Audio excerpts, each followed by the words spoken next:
Go for it.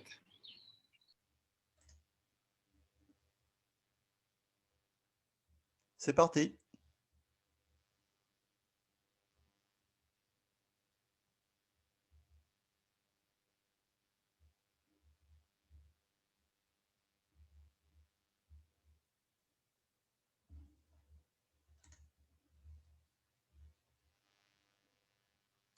Aviram, tu m'entends? Oui, oui, je t'entends. C'est parti là, hein. Qu'est-ce que tu fais? Moi, je vais juste enable. Est-ce que tu peux débloquer ma vidéo que je peux mettre sur Oui. vidéo? Alors attends, moi je peux pas, non. Attends, Non? plus. Non, non, je peux pas. C'est à toi de le Parce que faire. ça dit You can't start your video because the host, c'est Ah, toi, l'a yes. arrêté. Ben non, je ne fais pas arrêter, non. Alors attends. Plus. Non, je peux pas. Ok, c'est Attends, pas attends, attends, grave. j'essaye encore. Euh, Mais c'est pas grave, cherche pas. Je vais prendre rendez-vous avec toi pour 15 minutes à un autre moment pour le Ok, faire. ok. Bon, je démarre, hein. Merci.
Bonsoir les amis, nous sommes le 10 février 2021, il est 20h06. Avant de céder la parole à notre ami Aviram, je vais vous lire la clause de non-responsabilité de la Keshe Foundation. Le support d'information et d'éducation présenté dans ce document est destiné à apporter une meilleure compréhension et permettre un échange autour du travail des GANS. Ces informations ne sont pas destinées à se substituer à un traitement médical ni à l'expérience ou au jugement des professionnels de la santé. Pour les patients et les particuliers, ces informations ne doivent pas se substituer aux conseils ou recommandations des professionnels de la santé, thérapeutes ou autres praticiens. Pour les soins médicaux ou les préoccupations, y compris les décisions relatives aux médicaments et autres traitements, les lecteurs, spectateurs, auditeurs doivent toujours consulter leur médecin ou, dans les cas graves, demander l'aide immédiate des services d'urgence. Les informations portant sur les prescriptions, les procédures et l'utilisation des dispositifs médicaux doivent être fournies uniquement par du personnel médical qualifié et agréé. Nous déclinons formellement toute responsabilité directe ou indirecte, y compris les responsabilités liées à la commercialisation ou à une utilisation spécifique. Cette information est fournie telle qu'elle et est considérée comme correcte au moment de sa publication. Mais il appartient au visiteur d'évaluer l'exactitude de toute information trouvée dans cette présentation. Chaque cas traité est le résultat de sa propre expérience, appliquée par lui-même, pour lui-même, et s'applique à son propre cas seulement. Toute personne connaissant des problèmes de santé doit consulter un médecin et suivre le traitement prescrit par le médecin. Les processus d'équilibrage du plasma décrits ici sont un processus naturel qui soutient le corps, mais ils ne se substituent pas aux conseils médicaux ou aux thérapies auxquelles on est déjà soumis. Voilà. Aviram, je te passe la parole. Merci, mon ami Joël. Avec plaisir. Alors, et ça, et voilà. Vous m'entendez et voyez mon écran? Oui. C'est bon. Super. Je vous salue. Bonjour les amis pour cette multiplication sur le 366e Knowledge Seeker Workshop de jeudi passé. Aujourd'hui, le thème c'est l'immortalité. Alors, sommes-nous immortels ou pas? Ça fait beaucoup de références sur un courriel que la Fondation Keshe, spécialement M. Keshe, a reçu d'une mère en Russie. Et je vais vous lire cette lettre, évidemment, au cours de la séance aujourd'hui. D'abord, les bonnes nouvelles. Une bonne nouvelle pour tous les portefeuilles de tous les clients potentiels. J'ai décidé avec Plasma Laurentide d'arrêter le magasin parce que je ne peux pas produire au Guatemala parce que les frais d'envoi sont exorbitants, comme par exemple un paquet, l'envoi d'un paquet de 150 grammes ici en Europe ou au Canada, ça coûte 175 $ US. Donc, je veux pas faire ça.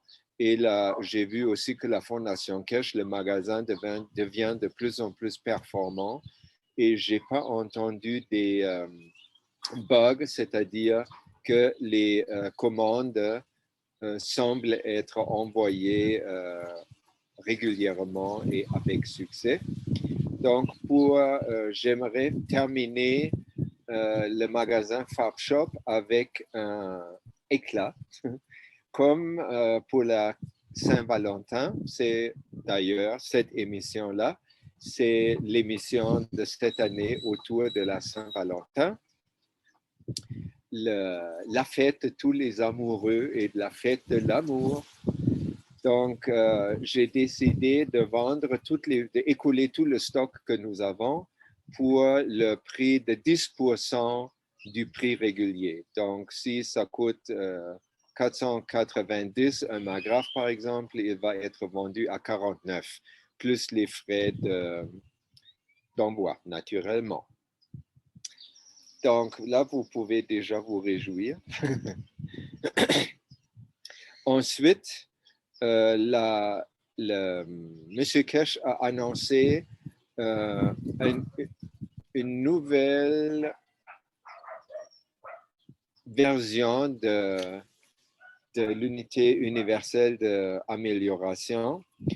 Ça va être le système de Oasis qui va traiter tous les virus et autres dangers qui peuvent apparaître pendant un voyage dans l'espace.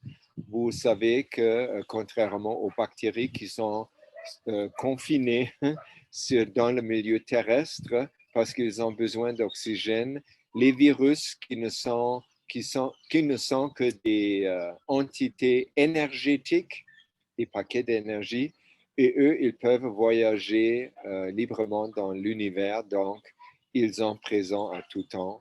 Mais les dangers de voyage spatial, ce n'est pas seulement les virus, c'est aussi des météores, des comètes, toutes sortes d'entités matérielles qui peuvent se trouver dans un chemin de notre vaisseau spatial.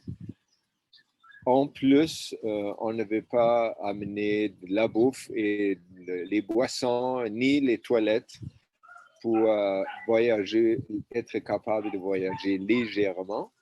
Donc, le système va prendre de toute façon en charge notre nourriture, notre santé et tout le reste que nous avons besoin pour survivre sur le plan matériel. Là, il faut se rappeler que pendant le voyagement, si par exemple on décide de voyager avec une unité d'amélioration, c'est pas que toute l'unité va se déplacer. Ça va juste être que nous allons nous déplacer et ça se passerait probablement en 3 étapes. La première étape, on entre avec notre corps physique dans l'unité. L'unité se ferme.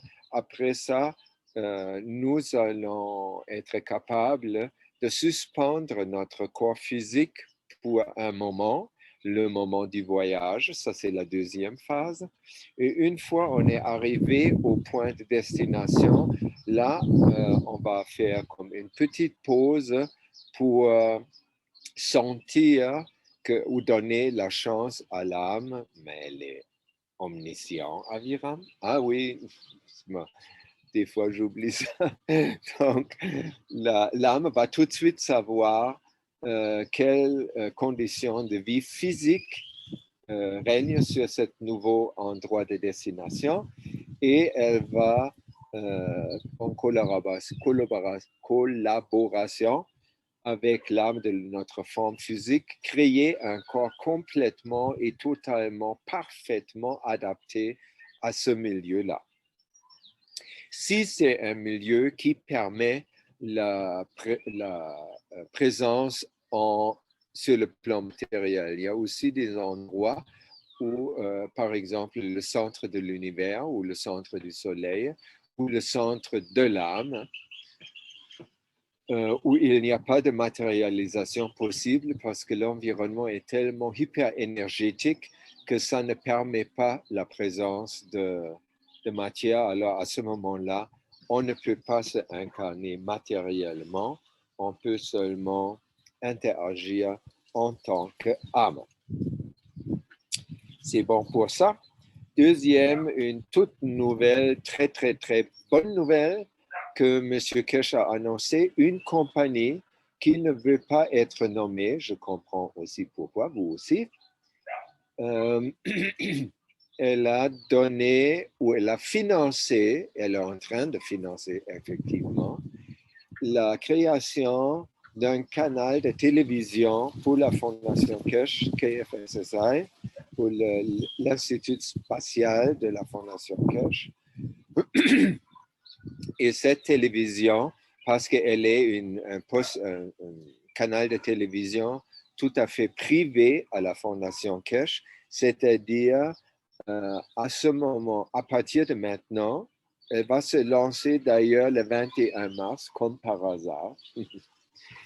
Et dans cette chaîne de télévision, Elle ne peut pas être censurée, elle ne peut pas être coupée et les médias ni les gouvernements auront la possibilité de comme enlever ou bloquer les émissions. Donc, c'est la première fois dans l'histoire mondiale où si on veut, un canal de médias peut diffuser librement les connaissances sans aucune entrave possible par les médias ou les gouvernements, sauf peut-être s'ils arrêtent les satellites qui font la transmission autour de la Terre. Mais s'ils font ça, ça va probablement aussi empêcher toutes les autres stations de télévision, donc ils vont probablement pas le faire. Donc ça nous donne beaucoup de sécurité. Dans le contexte, M. Kesh a dit que ça commence, comme j'ai déjà dit, le 21 mars, les programmes. Dans la programmation, les émissions qui vont toujours être live, parce que ça va être payant, le live, pour la Fondation Kesh, j'ai cru comprendre. Les émissions en direct, ça va être les Knowledge Sticker Workshop de jeudi et le One Nation, One World, l'émission du mardi du Conseil universel. Donc, ces deux vont être diffusés en direct pendant que toutes les autres plateformes régionales sont demandées de s'ajouter au programme. Ça prendrait peut-être pour chaque équipe, par exemple pour nous aussi, quelques personnes qui sont connaissantes dans la technologie et le design pour la télévision. Parce que la télévision, ce n'est pas exactement le même médium que Zoom. J'ai un peu regardé dans les enregistrements de toutes sortes de langues régionales, comme des multiplications à nous et aux autres. La plupart, je dirais tout le monde, ils font une image générique comme M. Kesh fait aussi. Donc, ça indique c'est quoi l'émission avec la date et tout ça.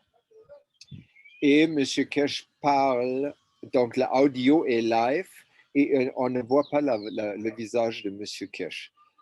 Là, je pense, et les autres présentateurs non plus. Et là, j'ai pensé, peut-être on pourrait réfléchir à expérimenter dans ce domaine parce que c'est un peu, si je peux me permettre ça, plate de voir juste une image. Nous, on est un peu mieux, je trouve, parce qu'on fait un PowerPoint. Donc, il y a comme des images qui changent et qui ont rapport à nous aider à comprendre ce qui est dit. Les autres font whiteboard, c'est-à-dire comme un tableau blanc, et ils vont faire des croquis comme M. Kesh dessus. C'est aidant parce que c'est visuel, mais je ne sais pas, il y a peut-être, ça peut être pour la télévision, peut-être un peu plus show, parce que je trouve la télévision nous donne la possibilité d'être un peu plus artistique. Et vu que nous travaillons à partir de notre âme et notre âme est profondément créative, ça nous, en fait, ça me dit ça, que ce serait une bonne idée de développer plus de créativité. Et pour ce faire, ça prend des gens qui sont connaisseurs dans le domaine de la télévision ou la vidéo au moins, pour comprendre comment on peut faire que nos émissions ne sont pas seulement informatives, c'est-à-dire pour multiplier les enseignements, mais c'est aussi plaisant et c'est bon pour les autres sens que nous avons, matériels ou pas. C'est comme par exemple, on va au restaurant. On ne va pas au restaurant et on choisit son menu par les éléments nutritifs et le pourcentage. On regarde les images, souvent s'il y a, et qu'est-ce qui nous parle par l'imagerie aussi, c'est ça ce qu'on va choisir. Donc, notre capacité d'apprendre peut être augmentée si on permet plus de volets de présentation au même temps. Pour le moment, on a la voix sur le plan matériel, on a les images, le PowerPoint, et on a le niveau de l'âme. Donc, on a déjà 3 aspects et peut-être on peut jouer un peu avec ça dans les prochaines sessions. Là, j'ai ajouté ce diapo-là par ma propre responsabilité parce que je trouve que c'est une bonne idée que je puisse m'expliquer comment je vois que les multiplications se font. On a appris avec les enseignements de M. Kesh, de Grigory Grabovoy et beaucoup d'autres que l'âme, les âmes, nos âmes font partie de l'âme du Créateur. Et l'âme du Créateur, comme nos âmes, sont omniscients. C'est-à-dire tous les enseignements que nous pourrions possiblement multiplier proviennent tous, sans aucune exception, de l'âme du Créateur. Vu que le Créateur réside seulement, comme notre âme d'ailleurs aussi, sur le plan fondamental de l'existence, il n'a aucun moyen et aucune envie non plus de nous proposer des enseignements ou de partager ou multiplier ces connaissances par la voie matérielle. Je me reprends, il n'a pas moyen, mais il a beaucoup envie. Il a évidemment beaucoup envie parce qu'il a dit à tous ceux qui multiplient les enseignements ou les connaissances, c'est comme dit Bush Aviram aussi, M. Kesh, Grigory, Bert, Greg Braden, tous les gens tous les illuminés du monde, et vous, si vous parlez des connaissances que vous apprenez à vos amis et à votre famille, à ce moment-là, vous êtes la bouche du Créateur. C'est-à-dire, vous prêtez votre bouche et votre mental, votre connaissance au Créateur qui puisse l'utiliser tout à fait comme il voudrait pour transmettre exactement ce qu'il veut, comment il le veut. Donc, sous le niveau de l'âme, sur le plan énergétique et matériel, il y a une panoplie ou admettons peut-être un genre de pyramide.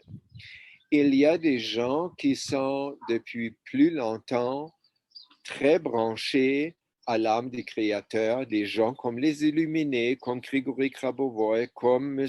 Kesh, comme Osho, comme Eckhart Tolle, comme Francis Lucille, comme à chaque enseignement, un peu plus nous tous, nous recevons des informations et des connaissances par le biais de M. Kesh, par exemple.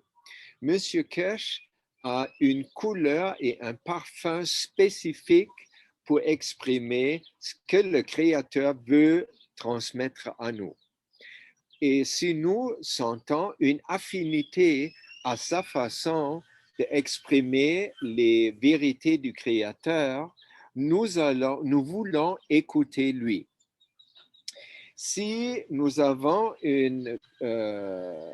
comme une affinité avec les enseignements de M. Kesh et on ne comprend pas bien l'anglais, là, il y a des groupes linguistiques comme notre groupe francophone, où ça va être Aviram et Joël et Mario en Allemagne et Liliana Lopez pour l'espagnol, qui vont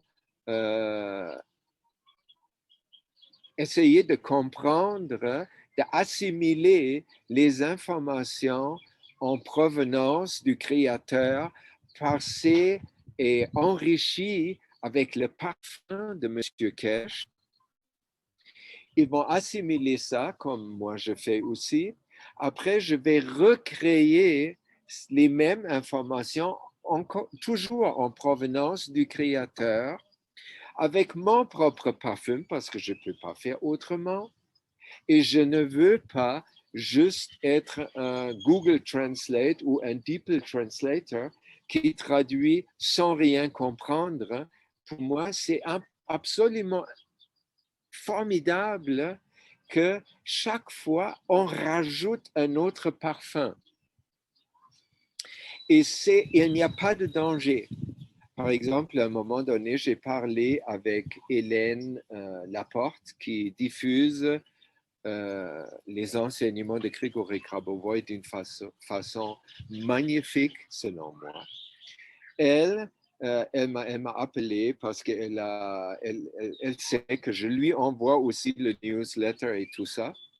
Et elle a dit, il faudrait être très clair, quelles informations proviennent de Grigory, quelles de elle, quelles de M. Kesh et quelles de autres.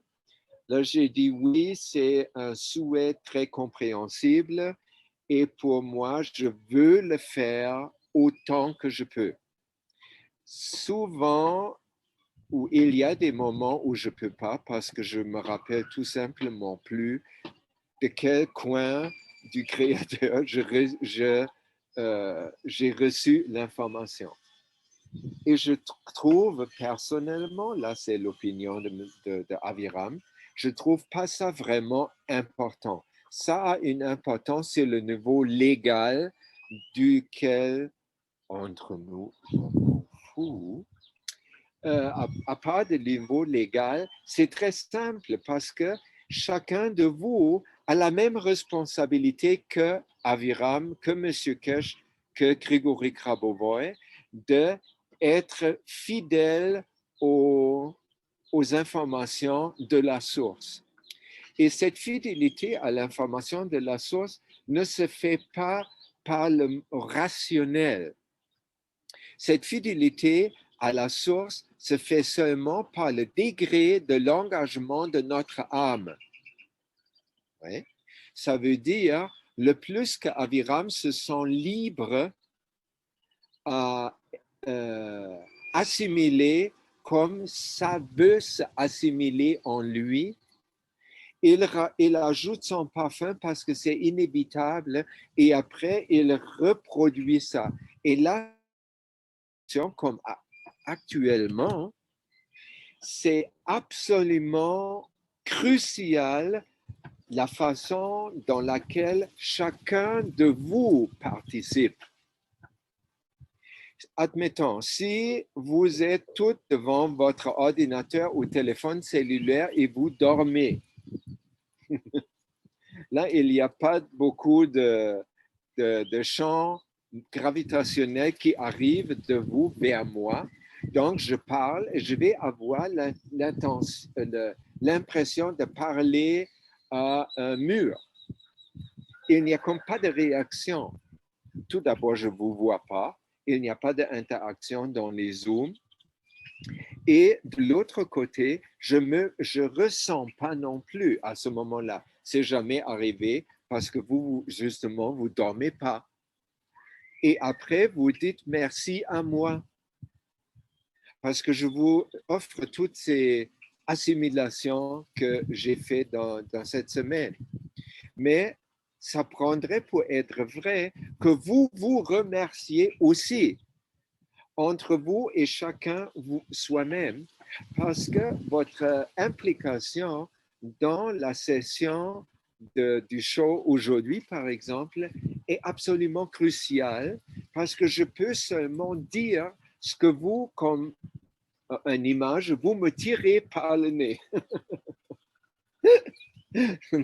Donc, de cette façon, notre session de mercredi soir, c'est une collaboration de créateurs, Monsieur Kesh, Grabovoi et toutes les autres que je ne peux pas nommer parce que souvent je ne le sais pas. Et vous et moi et tous ceux qui écoutent ça en déféré après parce que sur le niveau fondamental, il n'y a pas de temps. C'est-à-dire la session maintenant, elle inclut je ne sais pas combien vous êtes pour le moment, peut-être on est, admettons, 14 ou 17. Et après, dans le déféré, il y a 140 personnes qui écoutent ça. Et à ce moment-là, ces 140 plus 17, ça fait 157 personnes collaborent à ça. Et ces personnes-là, comme sur l'image que vous voyez sur l'ordinateur, je n'ai pas mis les flèches que de tous ces gens qui représentent l'humanité tout en bas, le fond, c'est la fondation. Elle reflète sur et boucle le cercle vers le Créateur. Parce que le Créateur, notre âme, Monsieur Kesh, Grigory Grabovoy, Aviram et toutes les autres évoluent au gré que l'humanité évolue. Et c'est un cercle fermé. Là, je suis complètement excédé. Parce que si on comprend ça, c'est tellement magnifique, cette situation, qu'on peut comprendre ça, qu'on n'est pas dans même si on se trouve physiquement dans une pièce, dans une situation de lockdown français, dans un appartement, on ne peut pas quitter, on est tanné et on est whatever. On a toutes les possibilités qui dépassent infiniment tous les règlements de lockdown et whatever qu'ils peuvent inventer sur le plan matériel parce que nous, de plus en plus, travaillons sur le plan fondamental, sur le plan de l'âme, sur le plan et avec la force du Créateur et la créativité du Créateur de toute évidence. Et il n'y a rien qui peut nous freiner. Bravo! J'avais beaucoup, parce que chaque fois que je fais une multiplication et vous me partagez votre amour et votre gratitude, j'ai pas comme j'ai tellement envie de vous remercier pour votre travail parce que vous êtes moi et je vous aime que je m'aime et je vous aime comme le Créateur aime moi et j'aime le Créateur et tout le monde est amour. Nous sommes, comme Hélène Laporte le dit, nous tous flottons dans la soupe d'amour comme des vrais morceaux d'amour. Les vrais morceaux d'amour, c'est formidable. Ensuite, relié à ça et relié au truc de télévision. Vous savez que depuis Sylvie a laissé son poste de membre au Conseil universel pour la langue française, il nous manque notre lien au Conseil universel. Et je crois que ça devient plus important chaque jour. Donc, je lance l'appel de tout mon cœur et de toute mon âme de regarder si vous ressentez un appel de devenir membre du Conseil universel. Il y a deux conditions, si je ne me trompe pas. Une condition, vous devriez parler français comme votre langue maternelle. Deuxièmement, vous devriez être plus jeune que moi. Ça, c'est impossible. Non. Dans votre passeport, vous ne pouvez pas être plus âgé que 60 ans. Et s'il vous plaît, à 59, je crois que ça ne vaut pas la chandelle. Parce qu'après un an, on va encore trouver quelqu'un d'autre. C'est bon, quand j'ai fait ce diapo hier soir, je pensais, ça peut être une belle femme ou un beau homme, parce que la beauté physique est reflet de la beauté de l'âme. C'est toujours comme ça. Et cette personne-là, elle devrait avoir beaucoup envie et humilité de représenter la langue française, tous les êtres qui utilisent la langue française dans le Conseil universel. Et aussi d'une façon avec beaucoup d'enthousiasme, avec beaucoup d'émotion, de ressenti et avec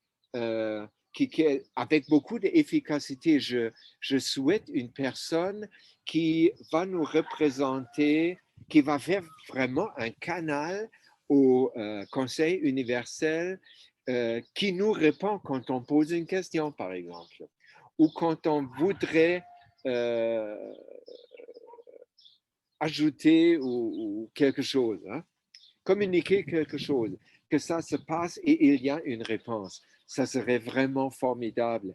Et cette personne, peut-être, elle s'intéresse tellement et elle est tellement formidable que chacun de nous, chaque semaine, a hâte de la voir sur la chaîne de télévision, par exemple. Alors, elle va prendre le volet que M. Kesh juge le plus important, c'est le volet des nouvelles. Donc, elle va aussi parler avec tous les présidents de toutes les républiques et bla, bla, bla, bla, bla, bla, bla. Et elle va présenter pour la langue française qu'est-ce qui s'est passé dans le monde francophone par rapport à notre progression vers la paix. Et tout le monde, chaque semaine, va allumer la télé, la chaîne de la Fondation Kesh parce que je veux la voir. Oh, je veux l'écouter. Sa voix et l'image. Oh. Et après, on va voir en déféré les multiplications de Aviram, c'est aussi bon. Alors, rêvez la personne et rêvez la personne avec tout votre cœur et votre âme. Et peut-être ça se peut que vous trouvez que c'est vous. Quand c'est vous, n'hésitez pas à vous déclarer quand vous ressentez votre âme veut le faire. N'hésitez pas, déclarez-vous au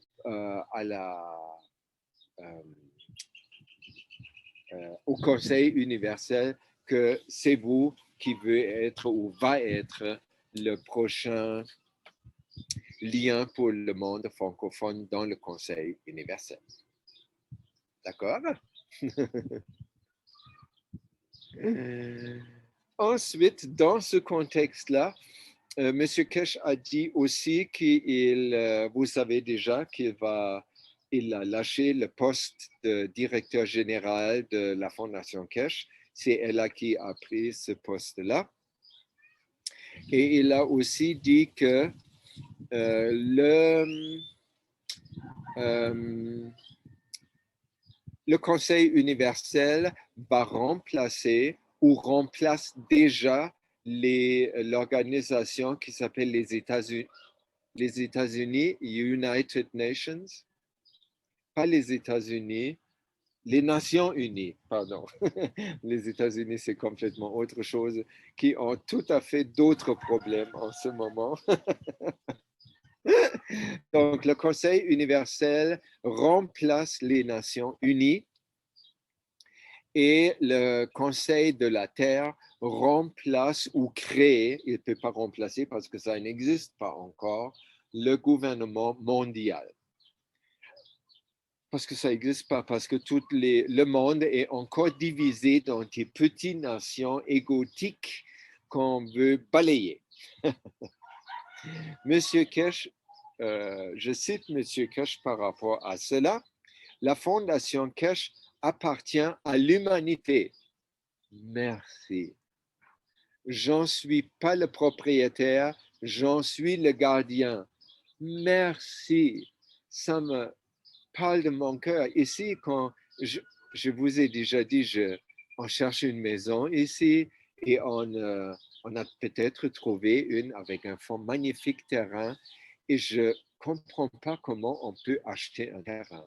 Il faut le faire, autrement, tu n'as pas le droit d'y vivre, mais je ne comprends pas comment on peut parcelliser notre mère terre et vendre des morceaux de peau de ta mère.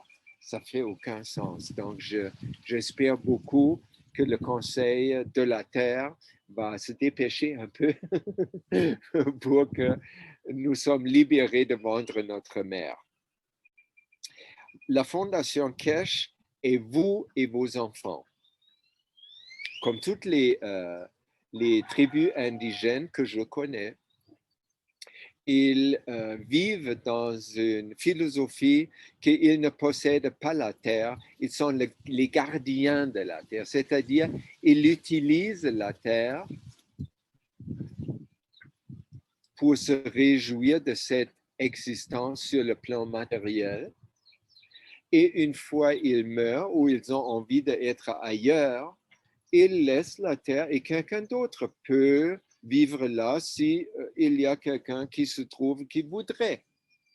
Et ça va se faire sans doute très rapidement le moment où nous pouvons voyager librement. À ce moment, le concept de siège où vous vivez, d'habitation, ça n'a plus aucun sens parce que vous êtes partout et nulle part toujours. Et la Fondation Kesh est la communauté universelle. Oui, de toute évidence. Ensuite, je veux vous dire aussi que c'est sur le Facebook groupe de Science of Eden, il y a l'annonce d'un cours gratuit pour, si vous ne connaissez pas les enseignements de Grégory et vous avez envie de les connaître, vous pouvez vous rendre ou vous cliquez sur le lien dans le PDF de cette bulletin et Hélène a fait un cours pour des débutants qui est gratuit. Donc, tout à fait gratuit, comme M. Kesh répond aussi toutes les connaissances gratuitement. Ensuite, on arrive au plat principal, comme on a dit il y a longtemps. Donc, ça commence. M. Kesh a parlé de la vie et de la mort. Et ce thème était abordé par une femme qui est une mère russe. J'ai mis une photo d'une femme russe et ce n'est pas cette mère-là, mais c'est une femme russe qui a écrit une lettre très touchante à M. Kesh. Je vais vous la lire maintenant. Bonjour, cher M. Mehran Kesh. Ma fille unique et bien-aimée Maria, qui avait 23 ans, est morte au cours d'une opération chirurgicale.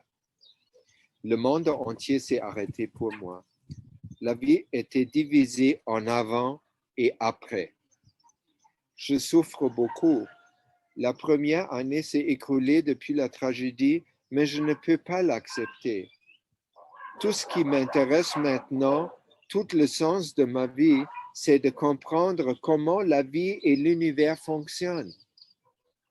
Cher Mehran, personne ne peut répondre à mes questions parce que les gens ont soit une doctrine religieuse ou ne croient à rien du tout.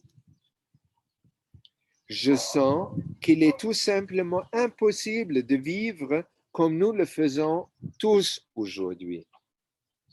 C'est une impasse complète et une dégradation qui mène à la destruction.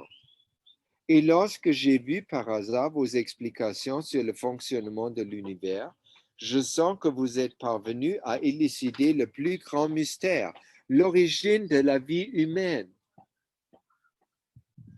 Veuillez répondre à la mère qui ne connaît plus de repos. Qu'y a-t-il au-delà et vivrons-nous encore au-delà de cette vie? Vais-je retrouver ma fille? Pourquoi vivons-nous?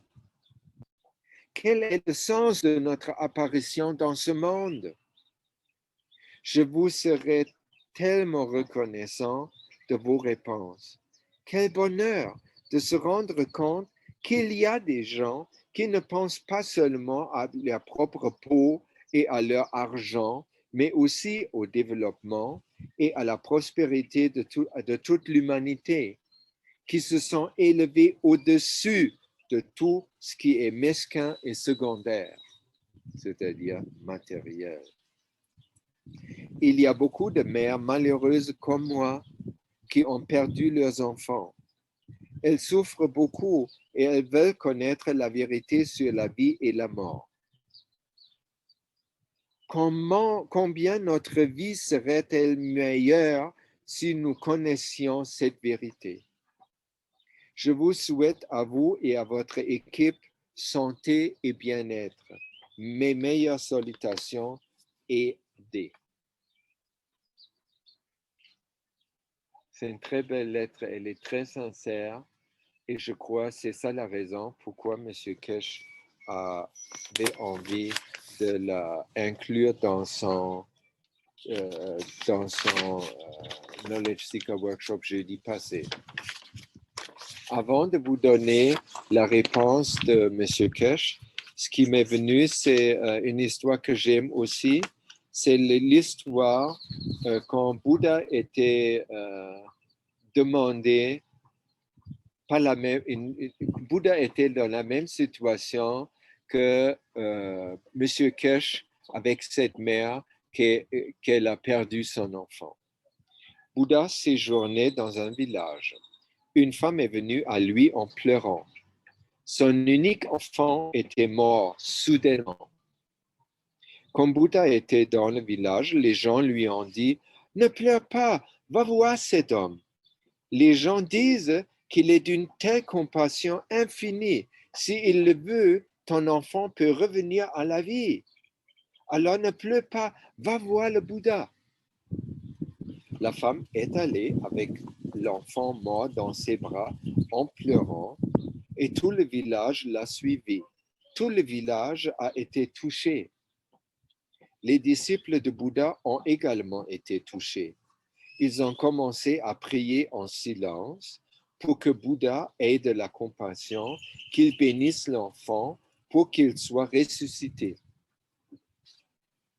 Tout le monde, le moment où la femme se mettait aux genoux devant le Bouddha, tout le monde était immobile.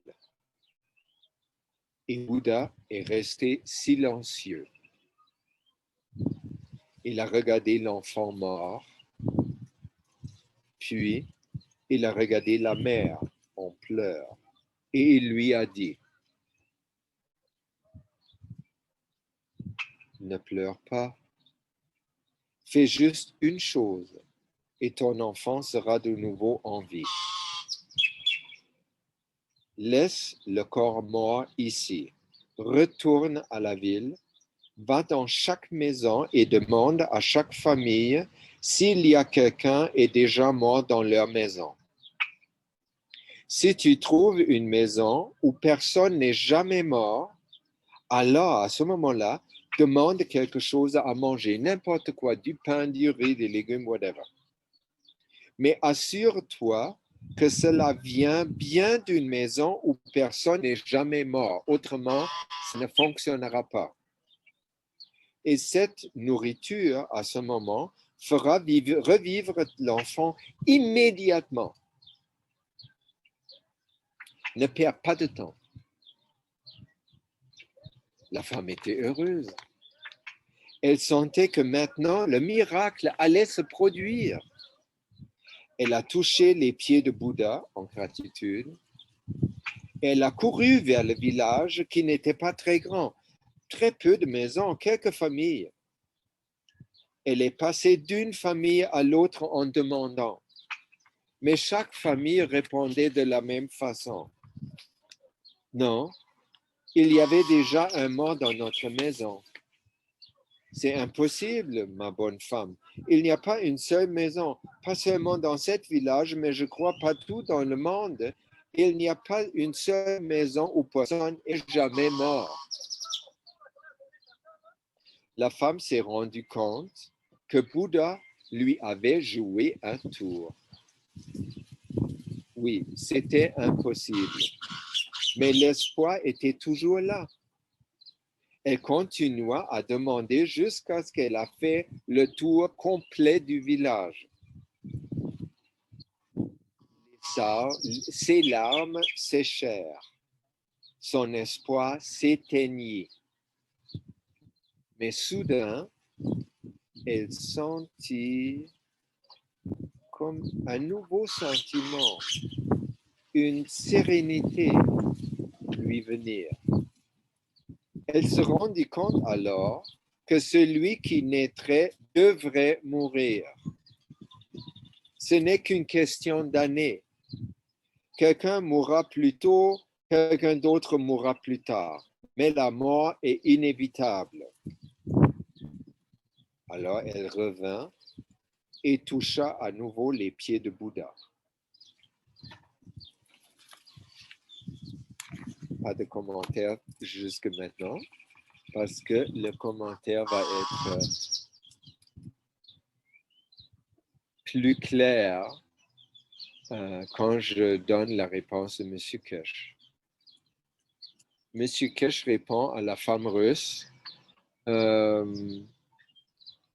il n'y a aucune personne qui ait survécu depuis le début de la création jusqu'à aujourd'hui, sauf le Créateur lui-même. Alors là, quand il a dit ça, je me sentais comme, ah non, c'est-à-dire la mort est inévitable comme dans l'histoire de Bouddha ou quelque chose. Et là, M. Kesh, il prend un exemple, c'est comme on fait chaque vie qu'on vit incorporée, après on meurt, c'est-à-dire l'âme se libère de la cage de la forme physique. C'est comme nous sommes de l'eau dans un verre qui est versé dans un plus grand contenant, dans une dimension supérieure. Et après, on prend peut-être un autre corps où on vit dans cette nouvelle dimension. Et encore une fois, c'est un plus grand vaisseau qui va être versé dans un encore plus grand vaisseau, avec d'autres âmes qui aussi ont passé par une dimension et veulent se rendre ou vont se rendre à une dimension supérieure. Et ça va continuer comme ça jusqu'à on arrive à la dimension finale qui est la dimension dans laquelle vit le Créateur.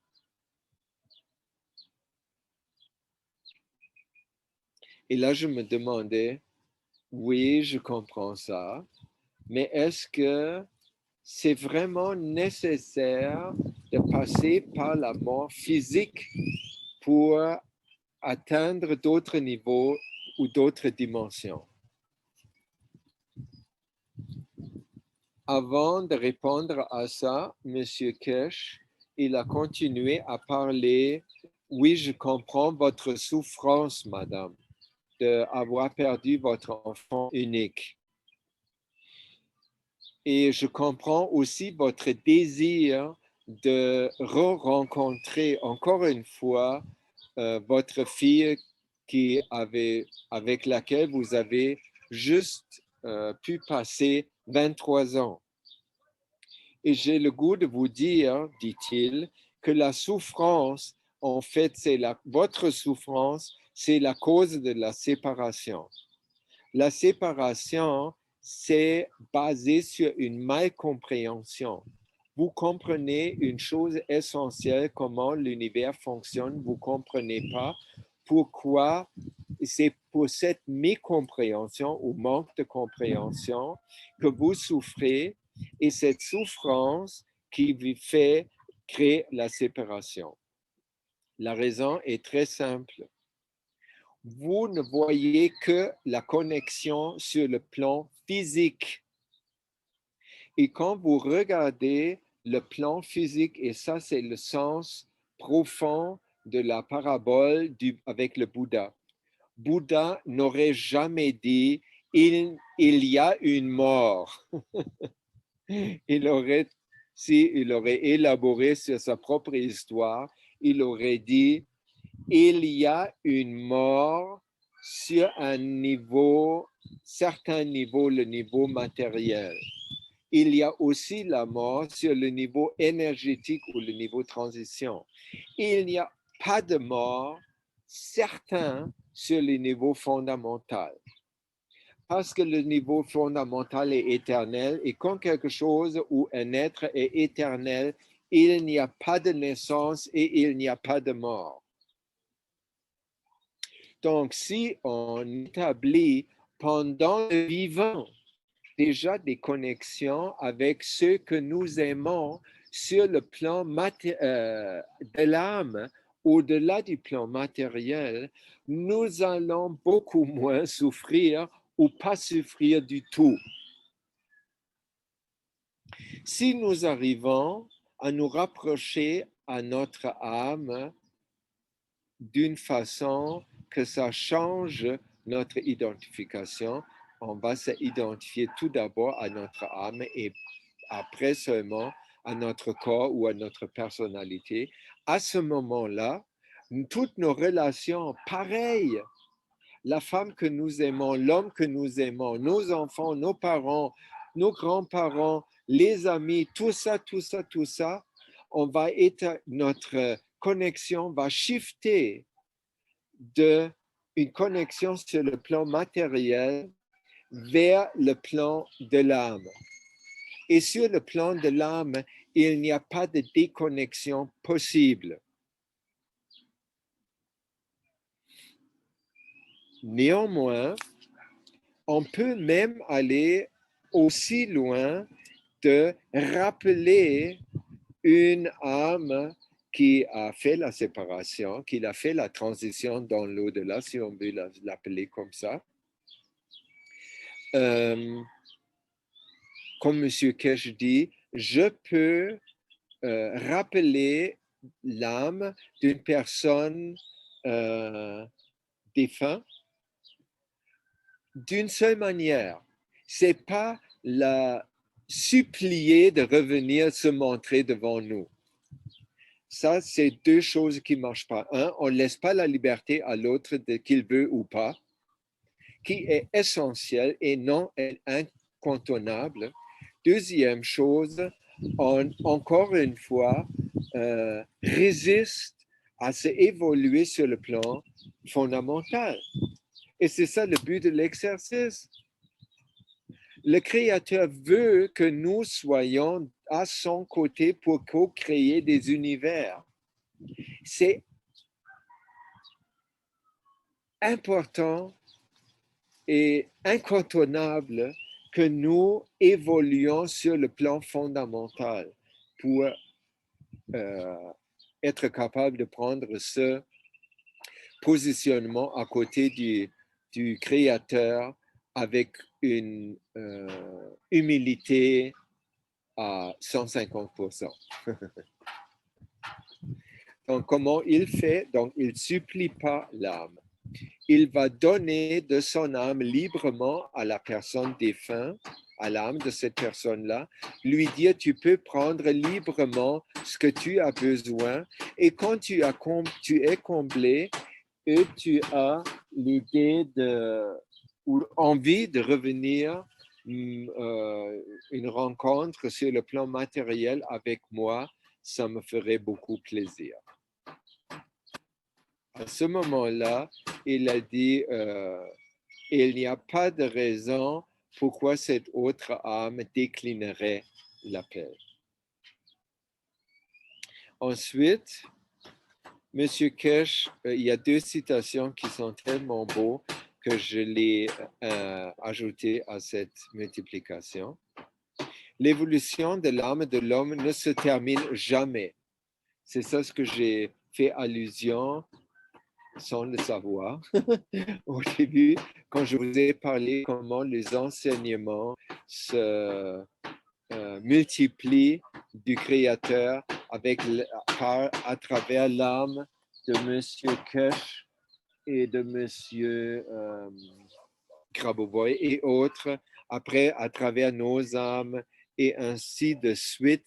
Et après, ça évolue l'âme de toute l'humanité qui évolue l'âme du Créateur. Donc, ça se termine jamais car le Créateur aussi est en évolution éternelle. Nous avançons avec lui, sauf si nous avons mené des vies contraires à l'éthique et nous n'avons rien donné en retour à la mère Terre. Là, je suis très honnête, hein? Je vais vous dire que la dernière petite morceau de phrase, nous n'avons rien donné en retour à la mère Terre, ça vient d'Anastasia, ça ne vient pas de M. Kesh. Mais je trouve, il aurait pu dire ça aussi. C'est peut-être le parfum d'Aviram. Parce que je trouve que nous sommes des créatures de la planète. La planète, on l'appelle même notre mère Terre. Donc, pendant notre naissance du corps physique, on quitte le ventre de la mère physique et on est comme éjecté et on est épanoui dans l'environnement du ventre de la terre-mère. Et là, à ce moment-là, et tout ça nous est donné, ce monde matériel nous est donné pour grandir, pour nous épanouir, pour avoir un plaisir fou. Et là, on veut vivre ça. Et là, on veut redonner. C'est des dons. On a des dons matériels, c'est ça ce qu'on voit quand on ouvre les yeux. On regarde notre monde avec un regard d'harmonie. Et aussi, on a des dons à l'intérieur de nous, comme Aviram a le don de comprendre M. Kesh et autre âmes et les multiplier en français, par exemple. Et nous avons beaucoup, ça nourrit d'une certaine façon de donner notre don. Et là, on redonne en gratitude à tout ce qu'on reçoit par le bonheur d'être né dans ce contexte 3D qui est si magnifique. Ensuite, il continue, M. Kesh, un jour, l'homme deviendra sage, comprendra, car il n'y a pas de mort. Il n'y a jamais eu de mort. S'il y avait eu la mort, il n'y aurait jamais eu de création, car le Créateur n'aurait jamais existé.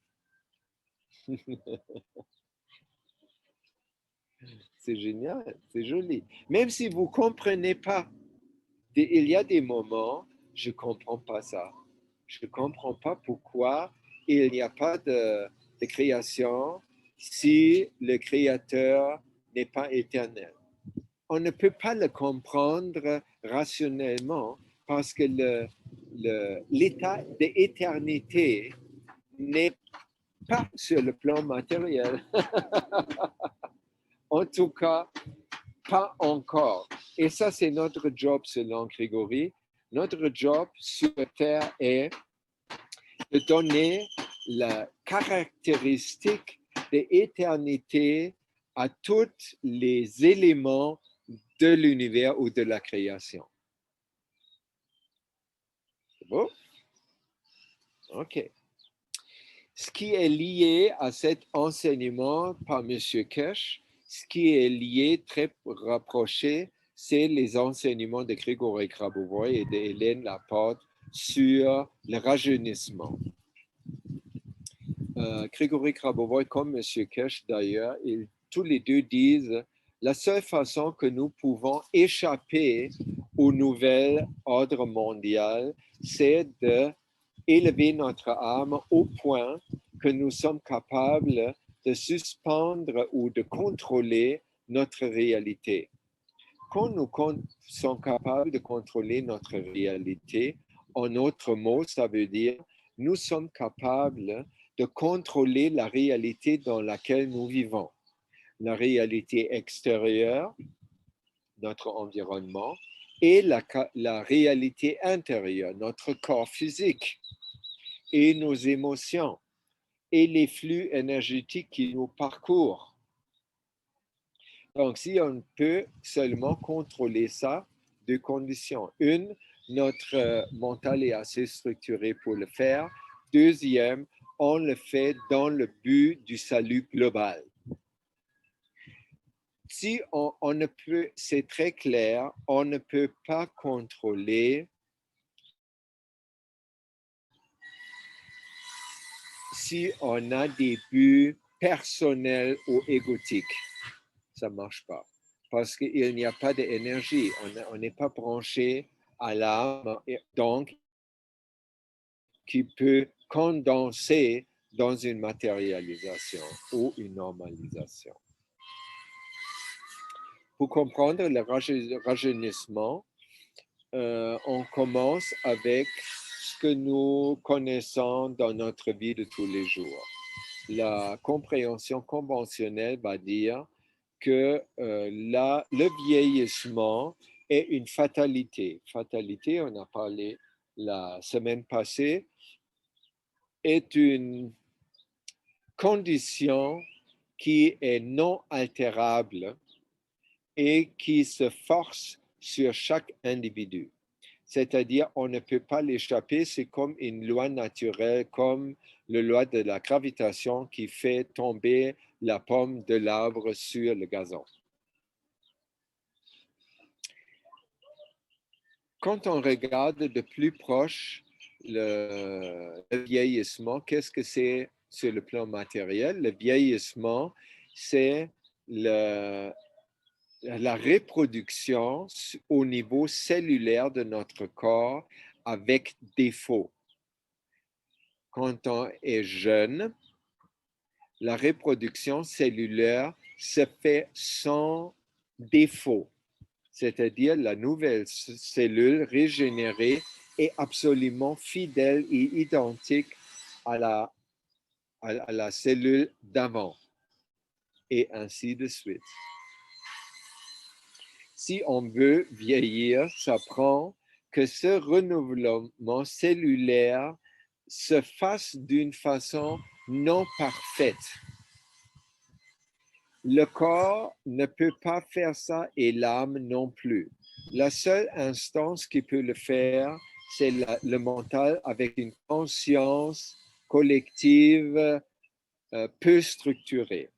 C'est-à-dire, si je crois que vieillir, c'est notre destin, c'est une situation fatale, on peut rien en changer. Si je crois ça, et ça c'est la seule croyance qui va faire que nous vieillissons, on va vieillir de plus en plus, alors les cellules vont se reproduire d'une façon de plus en plus mochement, jusqu'à la fin, les conséquences de ça, c'est les processus, les fonctions du corps biologique, les processus de règlement du corps physique vont détérioriser, voire collapser, qui engendre la mort finale. Donc, on a compris jusque maintenant que c'est cette croyance-là que nous allons mourir fait que nous mourions. Donc, ça veut dire, mais cette croyance, elle est tellement profondément ancrée dans la conscience collective que nous avons très peu de moyens pour nous élever au-delà. Et comme je viens de le dire, c'est ce qui est requis de nous pour transcender cet état fatal, c'est de nous élever au-delà, c'est-à-dire d'avoir une force, une conscience individuelle qui est plus forte que la conscience collective. Ça, vous avez sur l'image, le diamant, c'est le mental qui fonctionne avec la conscience. À gauche, avec ce type de ciel un peu nuageux, genre, le cristal ou le diamant est flou. Donc, il ne peut pas, il est comme l'énergie du créateur qui rentre ne va pas sortir avec la même force. Il y a beaucoup de pertes de force grâce à cette non-structuration. Tandis que quand on arrive à restructurer la conscience, ça se représente après dans un mental plus structuré, c'est-à-dire un diamant qui n'a pas de faille, un diamant qui a des facettes complètement à la norme, c'est-à-dire la lumière du Créateur qui rentre va sortir exactement avec la même force. Et ça, c'est le moment où nous pouvons créer comme le Créateur, parce que nous avons la même force. Et ça fait aussi qu'à ce moment-là, notre corps va rajeunir parce que quand le cristal ou le diamant est complètement propre et sans faille et pas sale, tout à fait propre, il laisse passer la lumière sans lui enlever quoi que ce soit, et c'est-à-dire la lumière est à la norme. Et on appelle cette lumière la lumière informationnelle, c'est-à-dire l'information qu'elle contient est à la norme, ne peut pas être autrement. Et elle va se propager dans notre corps avec la conséquence que toutes les molécules, toutes les cellules dans notre corps vont vibrer à un état à la norme, c'est-à-dire complètement renouvelé, identique à la norme, c'est-à-dire en parfaite santé. Et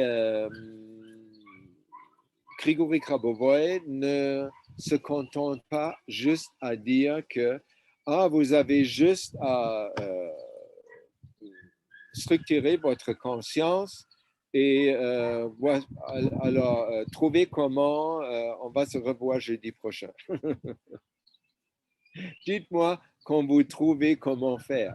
Non, il dit, j'ai développé, il y a des technologies pour arriver à rajeunir le corps et trouver la vie éternelle sur le plan physique. Et ces technologies du rajeunissement, ils vont agir sur deux niveaux simultanément. Un, ils vont effectivement rajeunir le corps physique. Et ça peut être quand vous faites ces exercices que vous ne le voyez pas dans le miroir 5 minutes après vous avez fait une pratique. Vous allez probablement avoir les mêmes rides et blablabla, bla, bla, bla, parce que votre conscience prend plus de temps pour changer votre perception. Donc, lâchez pas. Même si vous regardez dans le miroir, vous êtes déçu. Oh, il est encore vieux comme avant. Lâchez pas. Soyez persévérant et continuez votre pratique. Le but est certain que vous allez perdre toutes vos rides, si vous voulez. Sinon, vous trouvez peut-être vos rides géniales et vous allez les garder. Autrement, au même temps qu'elle agit sur le plan physique, elle agit aussi sur les deux autres plans. C'est-à-dire la technologie du rajeunissement fait aussi structurer la conscience en général. On ne peut pas être comme les... C'est pas une pilule, hein? C'est pas New Age technologie non plus. C'est-à-dire, on ne peut pas travailler notre rajeunissement sans élever notre âme. Complètement impossible, les amis. Et ça, c'est génial parce que tout est aligné vers notre évolution. C'est ça le but, au fond, toujours. Alors, il s'agit de structurer notre conscience. Notre conscience va structurer plus notre conscience individuelle. À ce moment-là, si notre conscience individuelle est plus structurée, on change de positionnement envers la conscience collective. Vous savez que la conscience collective est responsable comment nous voyons le monde. Quand nous voyons des gens mourir malades, vieillir, c'est signe que nous sommes contrôlés par la conscience collective et la croyance de la validité du vieillissement. C'est un indice qui est complètement certain, comme le test de One Cup, One Life pour le virus corona. Si, par exemple, notre conscience, par contre, évolue et on peut adopter un autre positionnement envers la conscience collective, à ce moment-là, on peut individuellement ne pas voir le vieillissement, maladie et mort. Et ça, c'est notre perception individuelle parce que notre conscience est plus forte que la conscience collective. On n'est plus victime, mais on est dans une position où on peut contrôler la conscience collective. Et c'est ça le but de l'exercice, parce que c'est ça qu'on veut. On veut contrôler la conscience collective de toute l'humanité parce que c'est celle-ci qui va faire que nous pouvons voir, après quand celle-ci a changé, la collective, on ne peut plus voir nos rides. Et quand on ne peut plus voir nos rides, ça veut justement dire on n'en a plus de rides. Hein? Ça, c'est très, très important. Il faut se répéter ça comme le Aviram là. Il faut qu'il se répète ça très, très souvent parce qu'il oublie ça. Et quand il oublie ça, il est glissé encore une fois victime de la conscience collective. Donc, il faudrait toujours se rappeler ça le plus souvent possible. Quand je vois mes rides, c'est juste que je vois ça par les yeux des croyances négatives, non constructives de l'humanité. Et si je veux voir autre chose, ça prend que je élève la conscience collective qui par la suite élève la collective qui va faire que je ne vais plus voir les rides et les maladies. Comment fonctionnent les technologies? Là, Grégory, il dit, on se base pour ces technologies sur une loi universelle, un principe de physique quantique qui est accepté universellement aujourd'hui et qui régit l'univers. C'est que chaque atome a au même temps une qualité de onde et une qualité de corpuscule, en anglais wave and particle. Donc chaque atome, chaque molécule, chaque chose a un côté ondulaire et un côté particule. Ça veut dire, dans les termes de la science du plasma, elle a un côté matériel, c'est la particule, et elle a un côté énergétique, plasmique, c'est ça, le ondulaire. Ondulaire, ça ne veut pas dire fréquence. C'est pas ça. Ça veut dire c'est sur le plan énergétique, le plan de transition. Vous vous rappelez, principale transition matière, c'est cette transition-là. Et cet principe universel, ce double caractère de matière, et si je dis chaque atome est onde et corpuscule au même temps, la molécule aussi, la cellule aussi, l'organe aussi, le corps humain aussi, le monde aussi, le créateur aussi. Parce que ça régit l'univers. C'est une loi universelle. Hein? Et ça veut dire, si je peux maintenant regarder comment je peux influer sur la réalité. Est-ce que je peux le faire sur le plan matériel? C'est ça ce que la science et la médecine essayent depuis qu'ils existent de cette manière matérialiste. Ils essayent ça. Est-ce qu'ils réussissent? Non.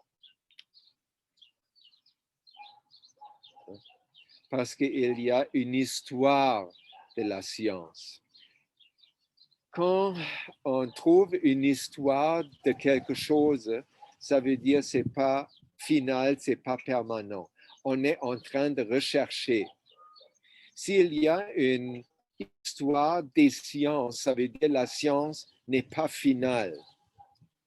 Elle se cherche. Une science, une histoire, ça veut dire ce qui était vrai hier n'est pas vrai aujourd'hui et ne va pas être vrai. Ce qui est vrai aujourd'hui ne va probablement pas être vrai demain. Pourquoi? Parce qu'on ne sait pas. Mais si on peut se rendre vers le plan fondamental, le plus proche on se rend, le plus on va connaître des domaines où on sait. Et de plus qu'on sait, de moins on va avoir une histoire. Parce que l'histoire va se terminer avec, quand on connaît une loi universelle, par exemple. Celle-ci, que toutes les choses, je ne peux pas, j'ai compris, j'ai essayé pendant 8000 ans de manipuler la matière sur le plan matériel, ça ne marche pas. Je n'ai pas trouvé, je ne trouve pas, je ne peux pas. Sur le plan ondulaire, par contre, je peux. Et ça fonctionne de la façon suivante par rapport à rajeunissement. Pour influer sur la partie ondulaire de notre corps, j'ai besoin de connaître la mais de la jeunesse, les caractéristiques de la jeunesse. Je trouve ça où?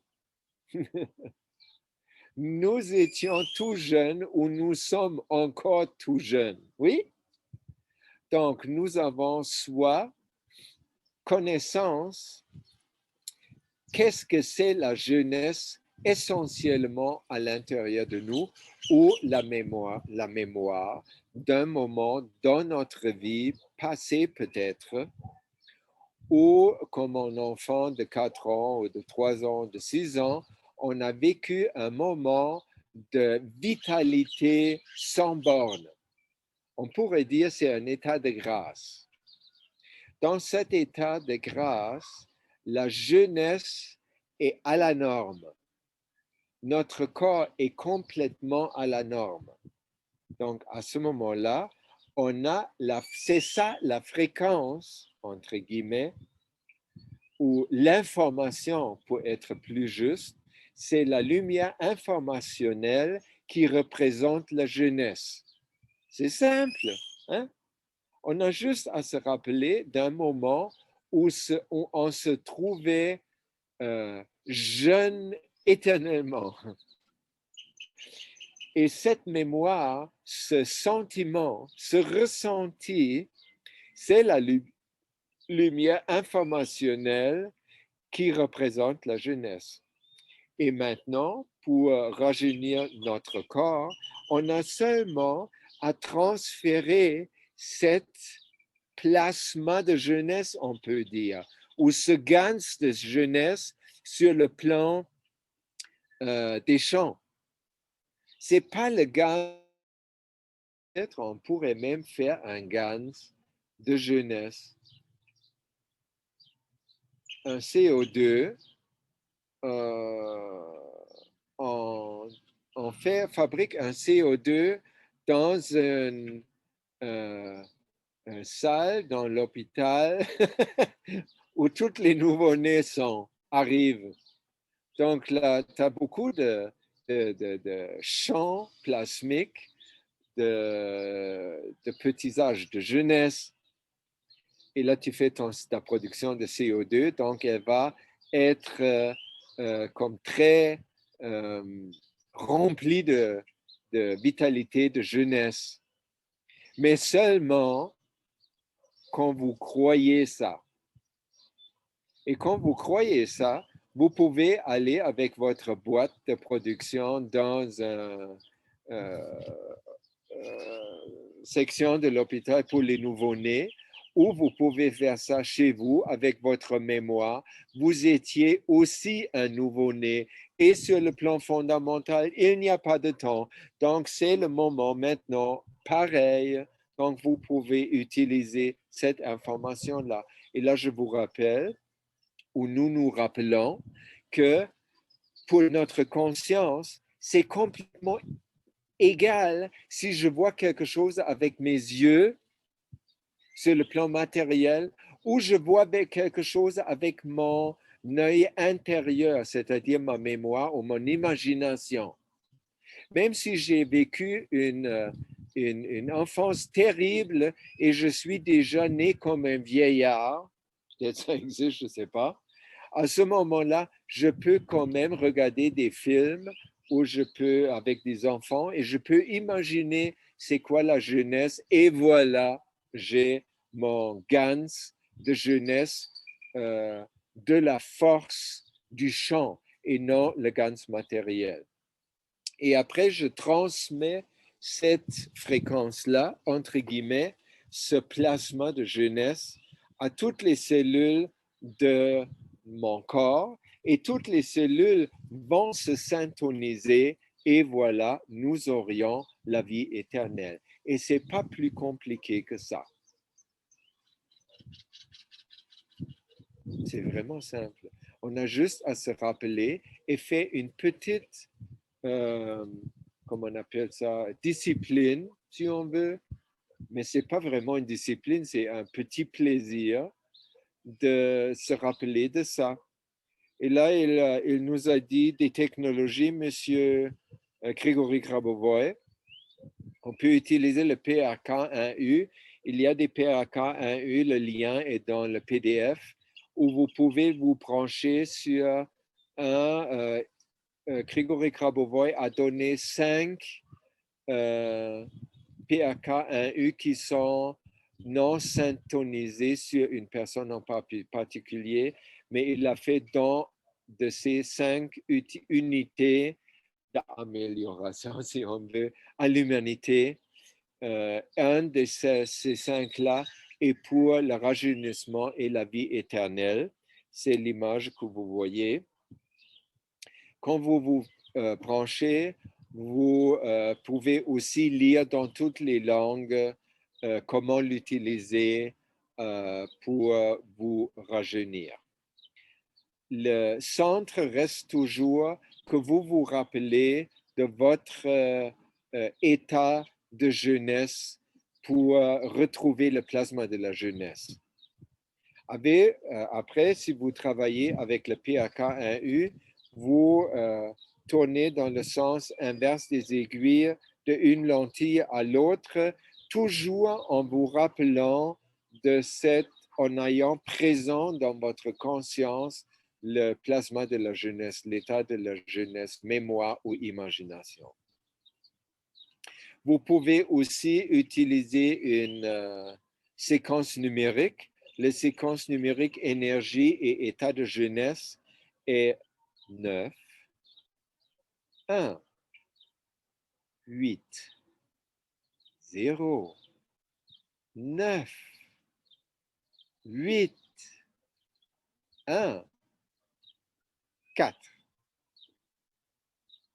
Vous pouvez utiliser, là, vous lisez le chiffre, vous regardez les chiffres et vous ayez en présence dans votre conscience le moment de grâce de votre jeunesse.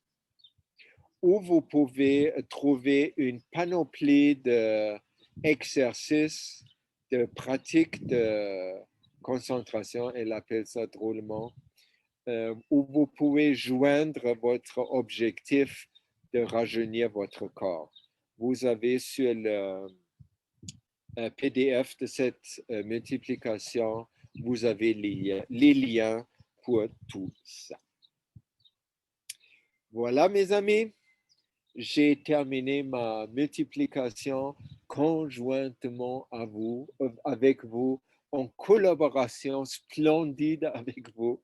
Je vous remercie beaucoup. Ça fut un grand plaisir pour moi de faire ça avec vous. Merci, obrigado, gracias et dankeschön. Et je vous laisse le microphone pour des commentaires et des questions, s'il y a. Merci Aviram. Merci Aviram.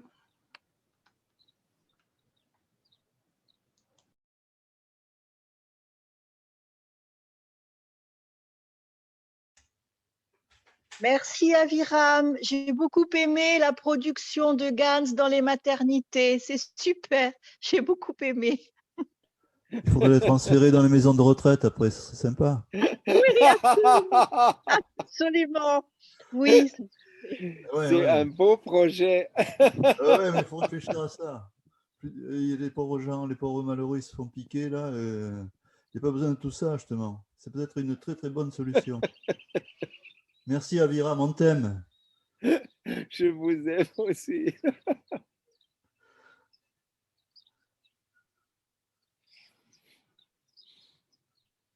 Après, moi je me disais, ben, l'état de grâce, il appelle l'état de grâce, quoi. C'est-à-dire quand on est en état de grâce, eh ben, on peut le faire perdurer, je pense. Hein.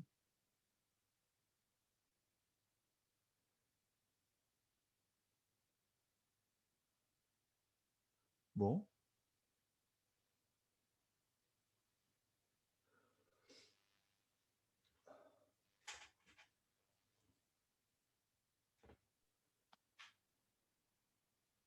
Est-ce que vous avez des questions ou des commentaires? Les amis?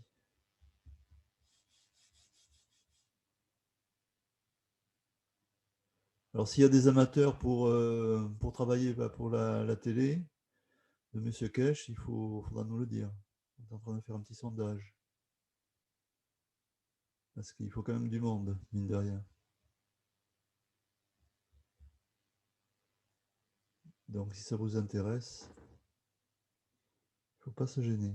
Et là, l'âge, il n'y a pas de question d'âge.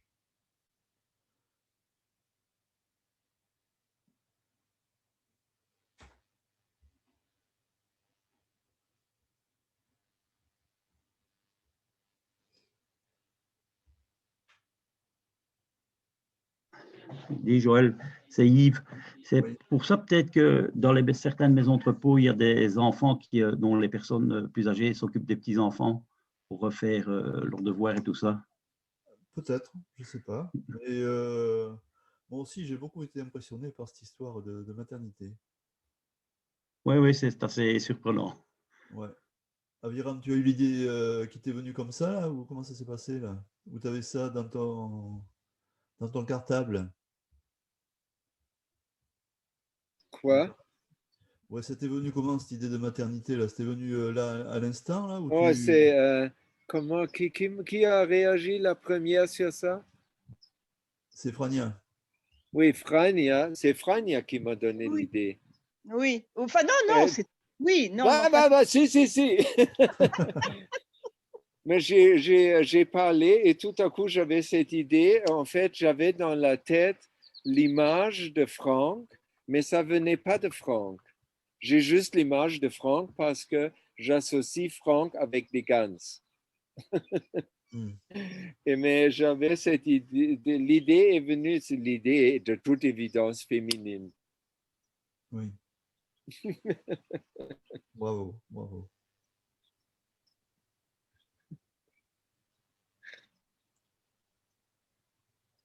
Mais à part de ça, c'est vraiment une Pardon. bonne idée de le faire, Mm.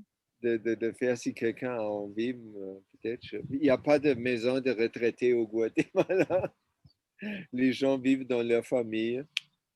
Mais quand on vit dans des S'il y avait, pays industrialisés, ça se peut. oui. S'il y avait un médecin accoucheur parmi nous, ça vaudrait le coup, quoi. Oui.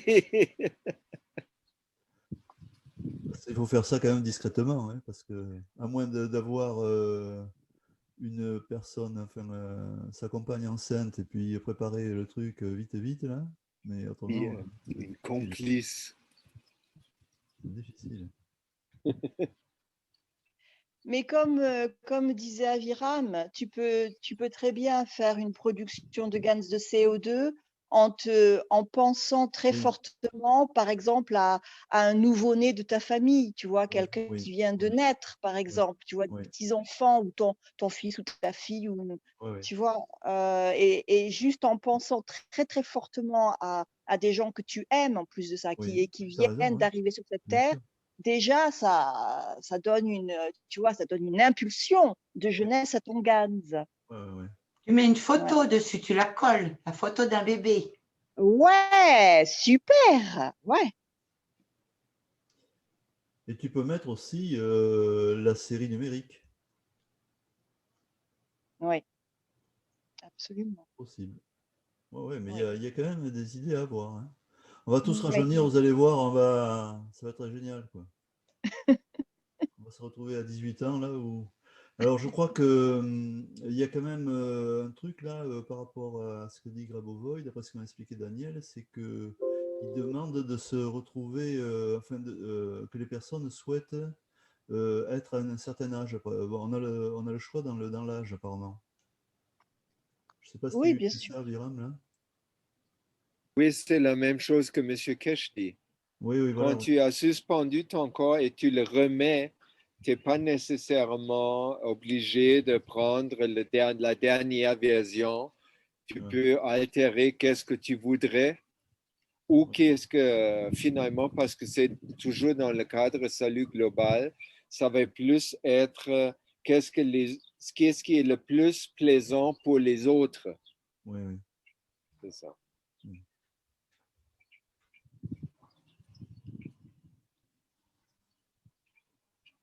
On peut faire aussi un gants avec une dent de bébé quand ils perdent les dents de gamin, quand ils perdent leur première dent. C'est pas on va pas la ruiner en la mettant. On peut faire un gants de ça. Ouais, mais je ne sais pas si les chances sont correctes. Je sais pas. Je sais pas. Mais pas que tout le monde perd ses dents ou les... Un cheveu, Aviram, Joël, un cheveu aussi. Ouais, mais tu me verrais, dis donc, pour trouver les cheveux, tu peux te lever, hein. Chez moi, j'en ai plus beaucoup, hein. Oui. Là, bon. Je parle des cheveux d'un bébé, un bébé. Oh, excusez. Bon. Écoutez, ça fait du bien de rigoler comme ça, hein. C'est super. Ouais. Est-ce que vous avez d'autres choses à dire?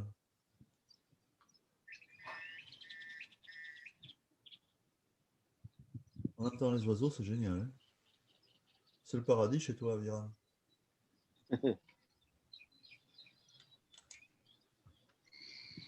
T'as du soleil